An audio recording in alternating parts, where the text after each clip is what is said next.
Hello everybody and welcome to Starting Small Music. I'm Justin McCormick and you're about to hear a conversation with an artist, musician, and music industry professional on their journey and how they got to where they are today. At Starting Small, we like to take you on a journey uncovering the untold stories of your favorite songs and artists. So sit back, relax, and enjoy the show. Just keep a smile on your face and it'll be okay. Try not to be bitter, you gotta do it either way. Keep a smile on your face and it'll be okay. So when life throws a jab, you gotta duck out of the way. How you doing today, Sam? Hey, good man. Just a quick clarification on that. So I'm Hari's guitar tech and crew chief now. I was his first tour manager for the end of 2018 all the way up to summer of 2021. Okay. And then things got bigger. I just decided to stick with guitars and, handling the crew stuff. So Okay. that's where I'm at there, but I could definitely tell you a whole bunch of tour manager stories and all that when we get into it. Yeah, we'll definitely get into that. Yeah, Now, for sure. getting right into your story, you grew up in Arlington, Virginia, right? Uh-huh. What was your childhood like? Man, it was great. So Arlington's just right outside DC. That's where like the Pentagon is and all that. So growing up by DC, you're having like a bunch of people that work in the government and stuff like that. But it was kind of the perfect childhood, just growing up playing outside. And then, as I grew up, I was playing in a bunch of local bands, kind of in like the punk, like DIY world.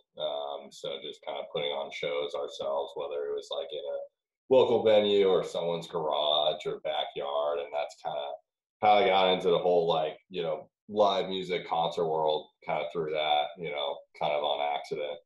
For sure. Now, before you even picked up like some of the rock instruments, were you younger when you started learning the oboe too?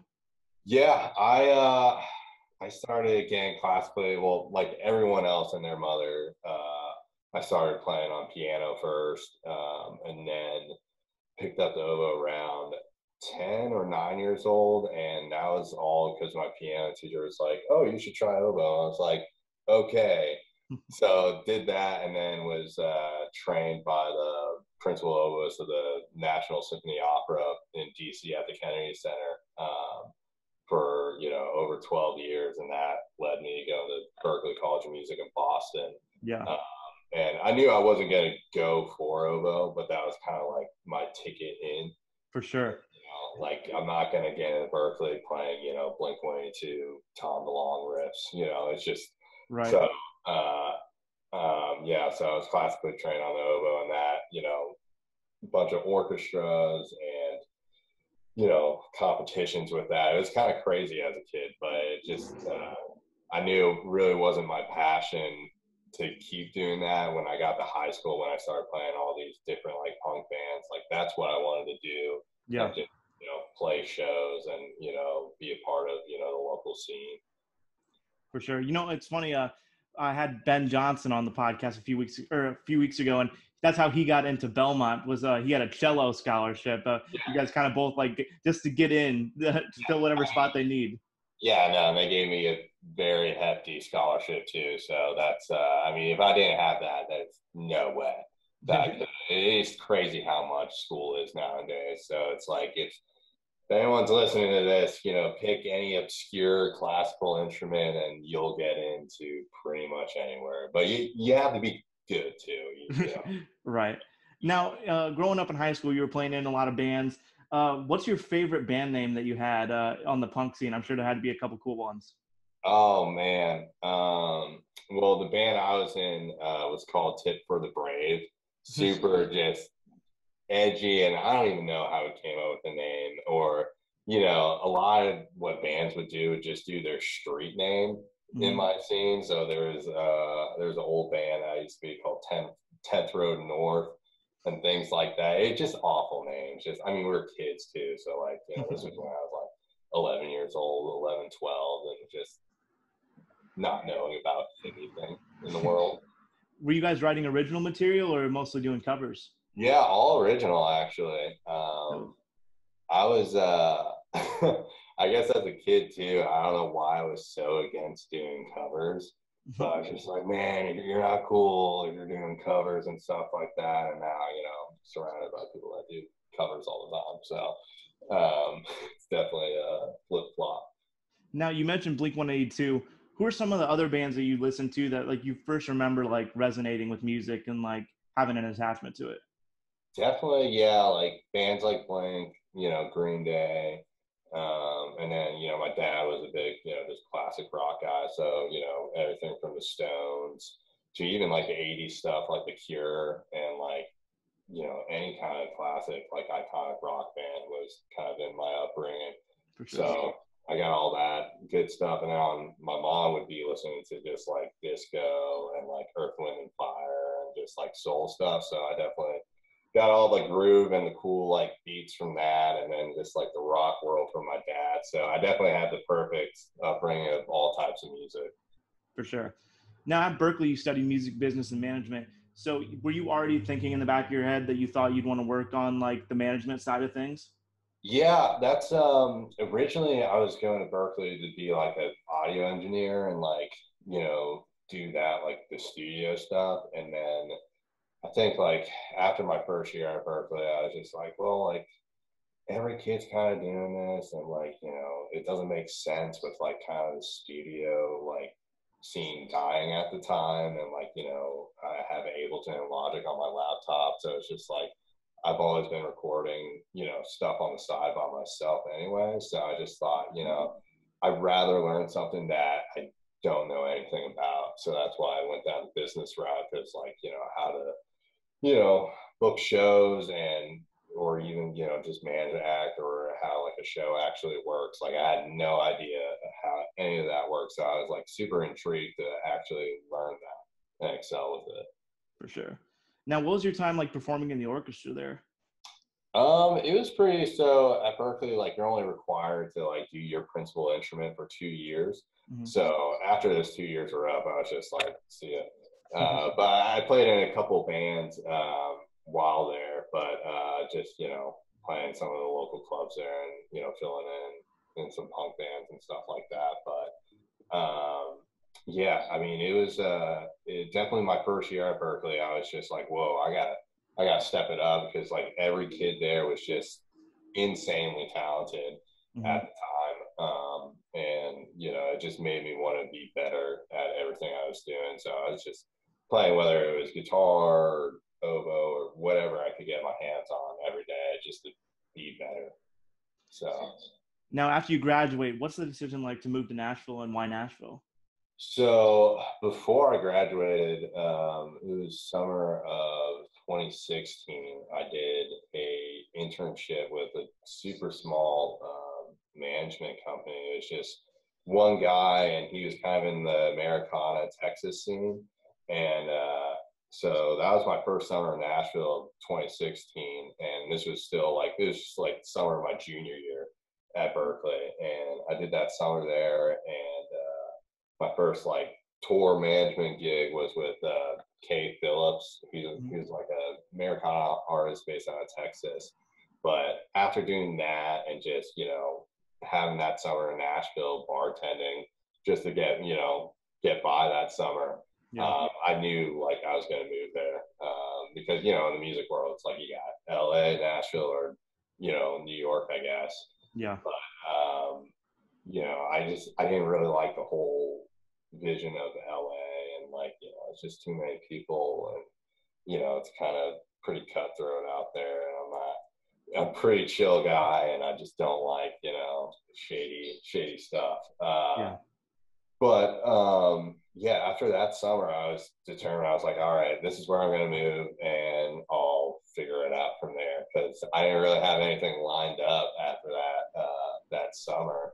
And then after that, finished up school, and then I was involved with the Berkeley Popular Music Institute, Mm-hmm. And they kind of like handpicked a couple kids in the music business class world that wanted to get into like concerts and touring and stuff. And I did Lollapalooza and a couple metal festivals that Oh, summer. sick. and then met people through that. And then when I came back to Nashville after I graduated, moved with the internship with Foundations Management. And they've managed like Young the Giant, Dr. Dog, Wow, just a bunch of cool artists. And then after that internship, I mean, I told them right off the gate, I was like, I don't want to be in the office at all. Like, I want to be on the road. And they're like, okay, perfect. So they just kind of threw me out with random artists. And so my first gig was with Banners. He's like a pop Canadian artist. And after that, kind of just domino effect. And then I was on tour with Dirty Heads and New Politics for a little while. And then after that, it was Hardy. Now, was it with those bands or before you started tour managing them that you were selling some merch and just kind of managing VIPs with a couple people too? Yeah. So I was doing VIP and merch with Dirty Heads, and then with New Politics, I was assistant tour managing and doing merch as well with them. Doing some photo stuff, which I had no idea what I was doing with photos, so I don't know why that was even in the cards, but I just said sure. Good thing you guys got Tanner now. Yeah, no, exactly. Tanner is unbelievable, and I believe he's the absolute best in the business. And people, it's funny. Like you'll see recap videos out there. It's like, oh, this person's trying to do exactly what Tanner's doing. But yeah, Tanner's kind of like the top of the top. For sure. Awesome. Yeah. Now, how did you first meet Hardy? Like, was it through one of the McCoskey brothers and the father? Or? Exactly. That's exactly how I met him. So in between, because before country touring, just on the weekends and stuff. And then, obviously before that I was doing normal touring. So I was gone, 2 to 3 months at a time. And so in that break, I was just like, man, I got to find a job, because nothing's going on. So I randomly met Dennis through house the first house I lived at in Nashville, said, oh, Dennis needs assistant at his, independent publishing company. I was like, sure, I'm down. I have nothing going on. So I started working with him. And then the first time I met Michael was at the #1 party for Up Down. No way. First #1 was crazy.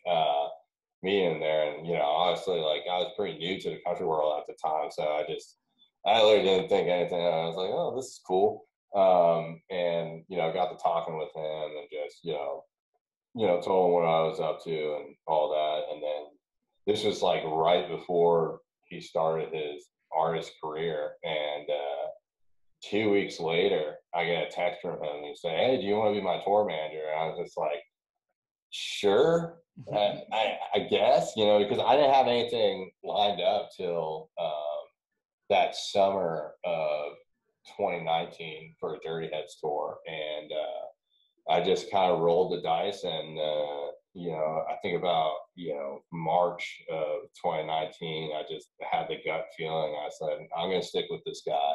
Yeah. And I just kind of told the Dirty Heads camp, I was just like, hey, I have another gig. And they were super happy with me. And, I still talk to those guys, and they're amazing. And all their management's amazing. But, yeah, I just, I had a good feeling that, Michael was just going to excel. And it worked out, obviously. Sure. Now, do you guys party as hard as it seems on social media in real life? Like, this seems like you guys are just sending it 24/7. Yeah, I mean, we're kind of, I guess we have that notorious kind of rep, and notorious. People wish they could have as much fun as you. Yeah, I know. I want to say no comment, but yeah, no, we have a fun time. I'll leave it at that. And whatever you see on the recaps, it's not an act. That's real. Now, how did selling merch and running VIPs help you, like, when you're thrown into your first, you did a little bit of tour managing, but for Hardy, especially blowing up so quick, I'm sure you had to learn a lot, quickly. Yeah, I mean, just when it kind of worked out perfectly when, I was just starting out touring, doing those, I wouldn't even say smaller roles, because each role in the touring role is so important. For sure. And just, learning all that and, kind of learning what a tour manager does on a bigger size tour, just kind of all, I just took it all in, learned it all. And when, I got the Hardy gig, it just made it so easy because I was just like, oh, this is what you do. It's just like I kind of just took all that and just applied it to this gig. And, in the early days too, no one knew who we were. And so it was just, it was easy. I mean, we weren't doing that crazy merch numbers, but about like halfway through 2019, like I could tell like, oh, this is getting big. We're going to have to like hire some people, Yeah. I'm starting to get swamped here. Because back then, like me and the old drummer, Jacob Durrett at the time, who's also a writer and has a lot of success right now. We were doing everything, setting up the whole stage. I was setting up monitors, running mic lines. We didn't even have a front of house guy that summer. So we were just, having to do everything. It was just long, sweaty days and just being absolutely tired and driving the van, until about 3 a.m. in the morning. Wow. So, yeah, I don't miss the van at all. Yeah, definitely like the bus. Now, what is your favorite part in the set every night? Is there a part that kind of just sticks out to you? Man, with this new set, honestly, my favorite part is the beginning. We play Sold Out, which is like the newest release Hell yeah. From Hardy, and the kids just go absolutely nuts. And, especially like for me coming from, the rock and punk world and all that, and, with, Sold Out being, such a rock heavy song, it's perfect for me. I love it. And it's just, the kids absolutely going nuts, throwing beer cans, just jumping, going wild. And like, I'll take my in-ears out right before the drop happens and the crowd's just insanely loud. Like I can't even hear anything else. It's awesome. Is there anything weird on the Hardy Band rider? No, we don't have any weird stuff. Just pretty much any, suburban American pantry. That's our rider. Nothing crazy. Of course, plenty of Busch Light and Guinness for me myself. That's pretty much all I drink on the road. But other than that, yeah, nothing weird. I'm trying to think of anything right now, but yeah, maybe Uncrustables are playback stage tech. Oh, those still slap though. They get better with age. They're good. It's funny. We were on the golf course the other day. We had a day off in Madison, Wisconsin, and absolutely sent it. But yeah, I had an Uncrustable right before the course. I was like, damn, these things are good. Gosh. Now, you're also the product manager at Relative Music Group. Kind of go through, what does that mean? Like, what does that entail of your duties at Relative? So basically, a writer will, send in a song, turn a song in, and then I basically just catalog that in our system. We have, just these massive spreadsheets with every song, who wrote it, which publisher's on it, and what the splits are. And then also part of my job, if I hear a song, I kind of just piece together who this would work for, what kind of song, like, who's looking for songs right now, who's hot, who's about to release an album, who's recording right now. There's like a million things that go into it. For sure. So it's definitely, it's a lot harder than people think. It's just, it's a lot of creative thinking and, really trying to separate, the writer and the demo from, who actually wrote it to who it could go to. For sure. Have to separate that. That's why it's like hard sometimes when, Michael will turn in a song. I'm just like, oh, this would work great for Michael. But, I got to pitch it to someone else. Right.